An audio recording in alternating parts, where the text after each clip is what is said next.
To perform this work, you're first going to need to safely raise and support the entire car so that it is level. For additional assistance with that task, please follow the link provided at the end of this video. There are two 17mm plugs on the left side of the transmission. The upper plug, red arrow, is the fill plug, and the lower plug, yellow arrow, is the drain plug. Always open the fill plug first. If you open the drain plug first and the fill plug is stripped or damaged and cannot be removed, you will be left with a transmission with no oil in it and no way to drive the vehicle to a shop to fix the stripped plug. Insert a 17mm Allen and make sure it is properly seated, red arrow, and remove the fill plug first, then the drain plug.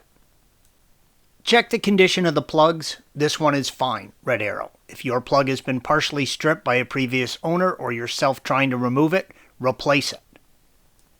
Install the drain plug and using a fluid pump, fill the case with oil until it is level with and just dripping out of the fill hole, red arrow. Install the fill plug and you are done. Thanks for watching. Be sure to subscribe to our channel and check out another video in this series.